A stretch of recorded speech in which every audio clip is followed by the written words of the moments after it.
Hey guys, back here with Tua for another video. Update pup date time, 19 months old. If you're new to this channel, I do this type of video every single month on my Bullmastiff Tua as he turns another month older. I do many other videos as well, month to month, week to week, but this is kind of the style video that made the channel, I feel.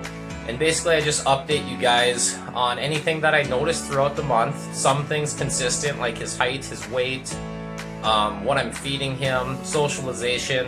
There's a few things that I consistently do every month, and then things that I just noticed throughout the month.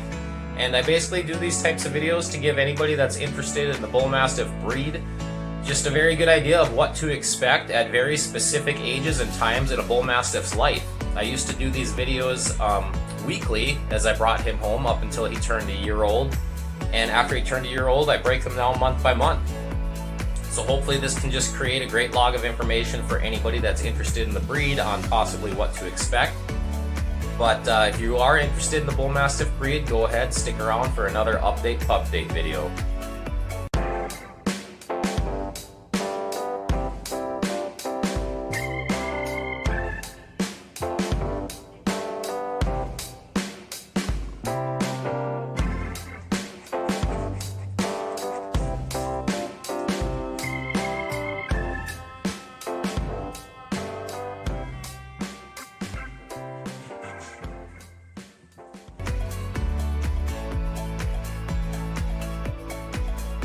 So usually I like to start these videos out with just some new things that I noticed from the month. And similar to the 18-month update pup date video, the main thing that stuck out to me was his intolerance to the heat again.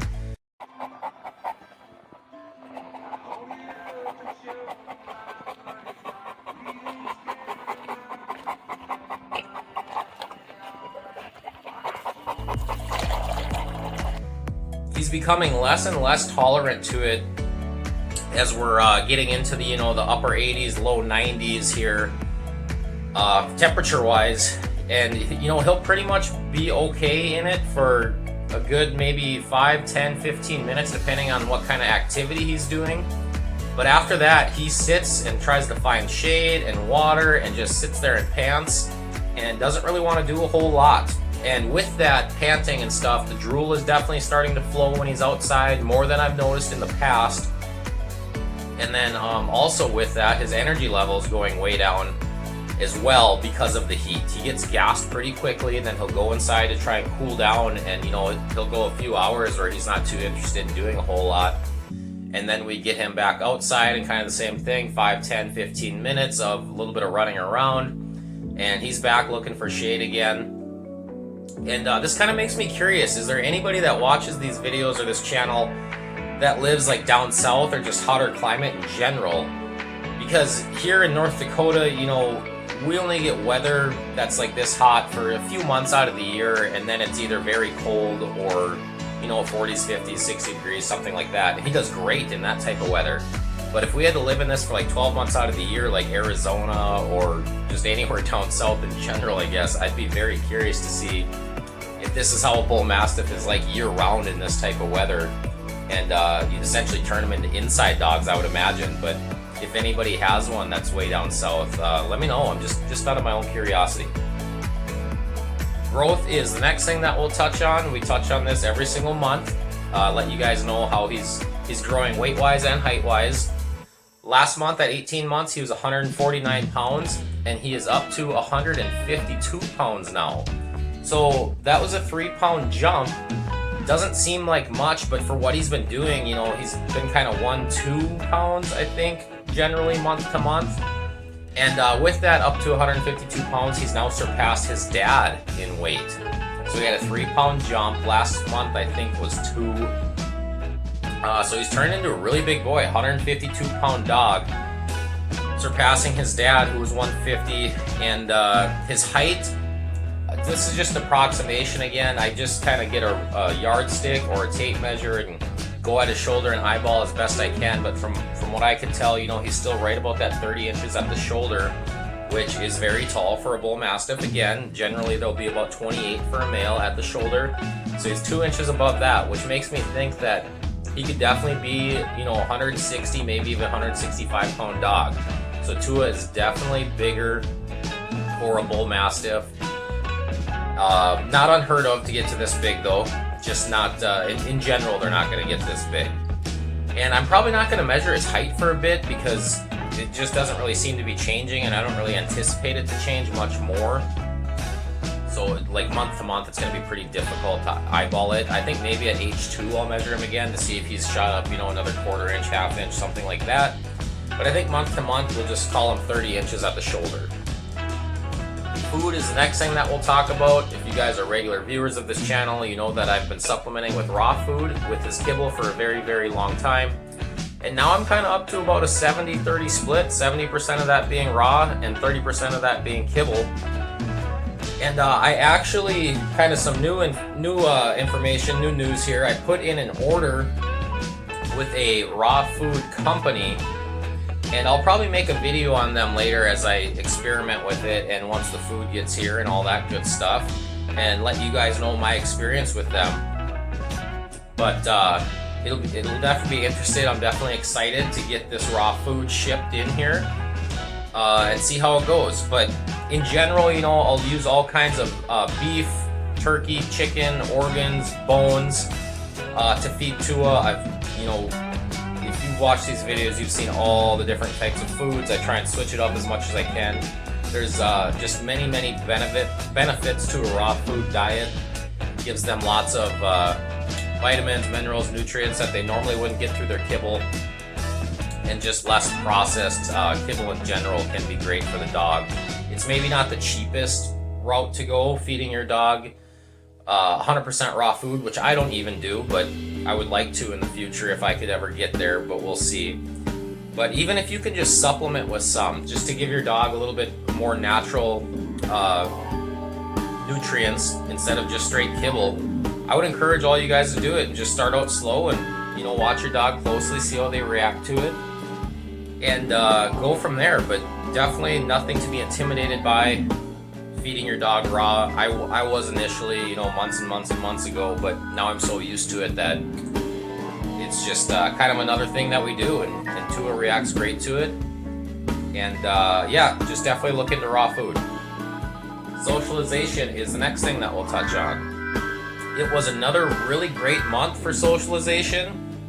We didn't get him on so many walks or into stores or anything like that this month, but he did meet a lot of people and dogs this month, some familiar to him, some not. Just kind of had a lot of people over with the 4th of July holiday and things like that, and going out to my mom's lake, and both my brothers and their families were kind of around, several different times. So Tua got to see them, their kids, their dogs, all kinds of things like that. And again, he's very great with people. He's very great with dogs. I've kind of beat this one to death here, that the reason that he is because we, made this a part-time job basically when we got him home, to just socialize the living crap out of him essentially. Getting him into stores and seeing people constantly and exposing him to as many dogs constantly. And I feel like that's like one of the main things that you can do as a dog owner to set yourself and your dog up for success, is to just socialize the crap out of them. Any breed, but big dogs for sure, because as they get older, if you can't control that dog, you're going to have major issues, or you're just going to have to kind of keep them at home unless you want to take some risk, taking them out if they don't get along with people or dogs. There's a big difference between a Chihuahua that's aggressive and a Bull Mastiff that's aggressive. You kind of laugh at the Chihuahua, but you'll get your dog put down if it's a Bull Mastiff, or a big dog in general, if Chihuahua biting a person versus a Bull Mastiff. So just something to think about. But Tua's been great being socialized and continues to like people and dogs, so socialize your dog. Energy is the next thing that we'll touch on, and definitely noticeably slowing down still as he's aging, which is to be expected because Bull Mastiffs aren't known to be very high energy dogs. There were still a few days this month though where it was, noticeably high for no reason at all, where he just wanted to run. He wanted to kind of mess with us and the kids and our other little dog Roxy. But that's to be expected, you know, just like people, sometimes you're going to have days where you're full of energy and you need to go for a run or go work out or something, and other days you're going to be lazy. But in general, he's slowing down to the point where, you know, a good 60, 70, 75% of the day he's kind of hanging out napping or just kind of hanging out chewing or things like that. And I think a lot of that has to do with the weather right now. With it being hot, he goes outside for a little while and gets gassed and comes in and just wants to cool off. And I've mentioned going to my mom's lake a number of times here. If we go there for a weekend where he's pretty much outside 24/7 for the most part, walking around, running around, being mentally stimulated by, you know, birds and animals and people out there. When we get home after a weekend like that, it's a good day and a half, 2 days where he pretty much just eats and sleeps, and he is just completely toast from a weekend like that. I'm guessing though, you know, as the weather cools here, 2-3 months from now, 4 months from now, he's going to have a lot more energy in the winter because he doesn't have to deal with that heat. And, you know, we kind of get locked inside when it gets very, very cold, so he's not going to be able to expend much of that energy.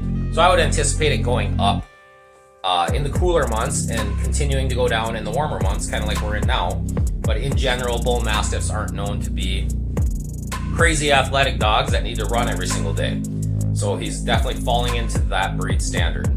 Drooling is the next thing that we'll touch on. And just like with every video that I've made with this, since he's started to drool, it's mostly related to just food and water. And we just try and feed him outside, give him his water outside as much as possible during the summer months when it's warm enough to do that, to keep all of that mess outside. And then also kind of noticeably this month with the heat, as he sits outside and pants, you know, all the entire time that he's outside basically, he's definitely getting a lot more drool from that, and it's becoming quite significant at times, to the point where if I know there's going to be people around, I'm kind of bringing a rag along with me so that he's not wiping that drool on their legs and stuff as he comes up to meet them and things like that. He actually does a pretty good job of not getting so much in their lap, in their face, but it's becoming, I don't want to say issue, but I can't really think of a better word for it. It's becoming enough of an issue that I am thinking about having a rag right there with us. But again, in general, I would say if like drooling is the only thing holding you back from getting a bull mastiff, it's really not that big of a deal. Kind of get used to it. And if you've had big dogs in the past, you know, they kind of get messy with their water and stuff like that too, or around meal times, or even panting when it's hot out, just like a bull mastiff. I would say a bull mastiff, at least in my experience with Tua, is a little bit higher than, you know, a normal big dog, but nothing to like discourage you from getting one altogether, at least in my opinion, unless you're just very, very, very clean person in general, which I feel like I kind of am too. But if you're a dog person, you probably kind of know what comes along with having a dog and stuff like that. Barking is the last thing that we'll touch on, and same thing. He's not much of a barker, which is right there with the breed standard. They're known as the silent watchdog. In fact, the only time that he does seem to bark is in our backyard, and I've speculated on why in these videos many, many times. And the main thing that I keep coming back to is it's his territory, so he tries to protect it. And then we have a big privacy fence in our backyard, so he can't see what's on the other side of that. So I kind of confirmed my thoughts with that this weekend at my mom's lake. On the one side of her yard, she has these very big, thick, and tall bushes, which are basically, you know, a natural fence separating the two yards. And you can't really see on the other side of that when those leaves fill in the summertime. And our neighbor was over on the other side making some noise, and Tua could not see what was going on. And for the first time when he was out there, he let out some barks as well. And then it kind of clicked in my head that, yeah, you know, the only time that he's really barking is when he can't see what's going on. Because on the other side of the fence, or on the other side of my mom's yard where there's a fence, he can see everything that's going on with people over there. And he's never barked at those people. And same thing with our yard. If he's in the front yard, he can see what's going on. He never barks. But only in our backyard, when he can't see up and over that fence, will he bark. But again, it's not significant. It's never for an extended period of time.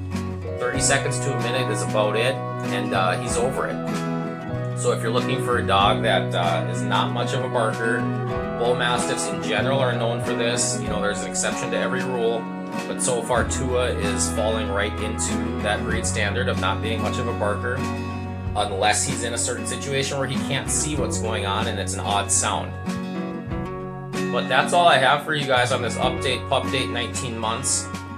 Really do appreciate if you stuck around and watched the whole video, and we'll see you guys for the next one. Take care.